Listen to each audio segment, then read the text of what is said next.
그러면은 역시 6,000년의 공백을 메꿔주는 작업이 남았는데 중요한 중간 유적지 하나가 바로 göbekli tepe 12,000년 도시지역에서 서쪽으로 한 200km 떨어져 있는 차탈휴익이라는 곳에서 기원전 8,000년 그러니까 10,000년 전 도시가 확인되어 있습니다. 이 10,000년 전에도 이미 이 도시에는 어떤 진흙으로 규격 집을 만들었고 2층집입니다. 아래쪽에는 이게 마구간이나 창고로 쓰고 또 벌레나 추위나 더위로부터 보호하기 위해서 2층에 썼고 지붕 사이에는 길을 만들어서 사람들이 2층 집을 통해서 서로 왕래하도록 이런 구조였다고 합니다. 그 집집마다 창고와 부엌과 또 다양한 디자인으로 꾸민 거실들이 다 있었고 규격 가옥입니다. 집집마다 채석 벽화와 또 뿔 달린 황소 이걸 우리가 오로코스라고 합니다. 야생소인데 벽화를 자세히 보면 거기도 별과 태양계 또 여신들의 모습이 또 사냥 장면이 묘사되어 있어서 초기 자연주의 신앙의 종교 형태도 우리가 엿볼 수 있고요. 이 사진을 보면 더 명확하죠. 가로 세로 높이가 일정한 고고학자가 조감대로 그려놨습니다마는 인구 8,000명의 공동체였다고 합니다. 우리가 göbekli tepe가 5,000년이었다고 하면 이보다도 한 2,000년 뒤에 차탈휴익은 벌써 한 8,000명, 2배 가까운 공동체로 늘어났다는 것을 알 수 있습니다. 여기서 이런 인장이 하나 발굴되는데 이 인장이라는 것은 일종의 도장이나 실이잖아요.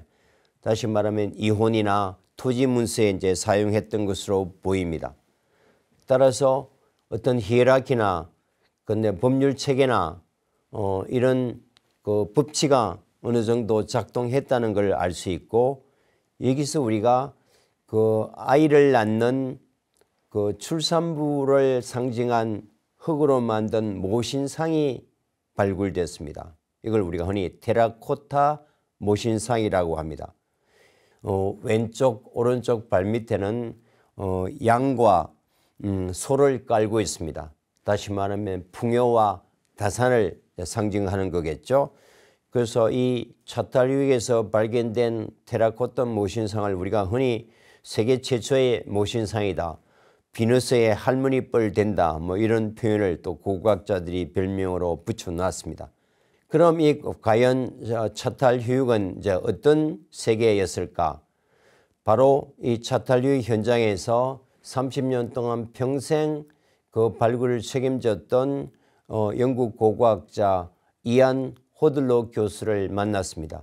이분이 평생 업무를 마감하고 이제 고향으로 돌아가기 직전에 만나서 당신이 평생 차탈휴익을 연구했는데 당신이 본 차탈휴익은 어떤 사회였는가 한번 정리해 달라고 정중하게 요청했을 때 정말 압축된 언어로 설명해 주었습니다.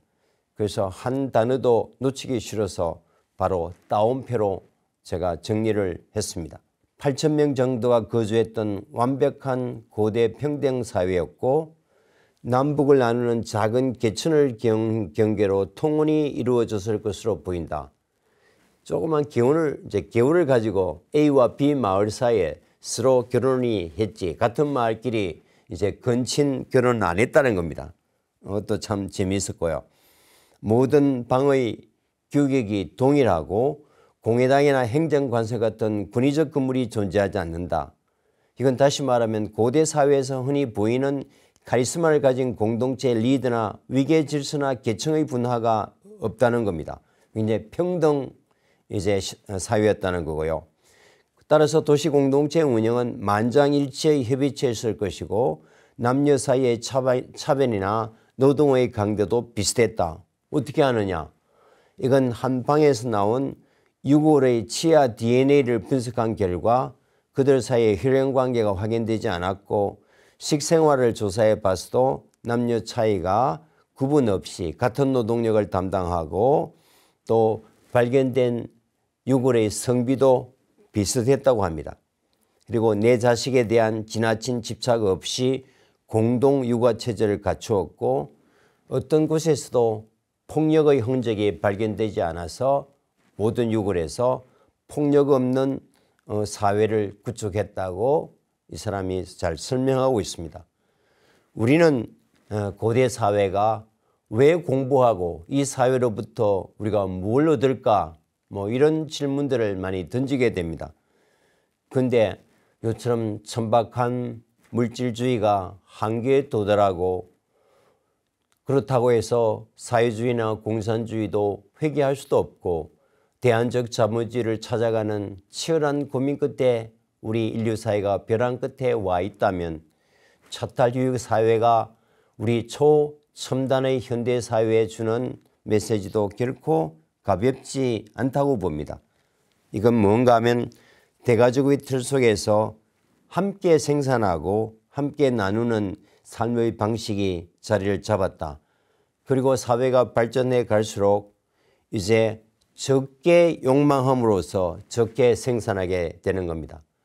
우리가 욕망을 줄이지 않으니까 늘어나는 욕망을 충족하기 위해서 우리가 대량 생산을 하고 많이 공급하기 위해서 소위 말하는 코스트 효율성이라는 말이 나오지만 이 차탈교육 사람들은 욕망을 절제함으로써 딱 필요한 만큼만 공급하고 생산함으로써 신이 인간에게 준 유한의 자원을 당대는 물론 후세를 위한 자원으로 여기는 이 차탈교육의 생태 철학은 오늘날 우리가 받아야 될 기운으로도 결코 가볍지 않다고 생각합니다.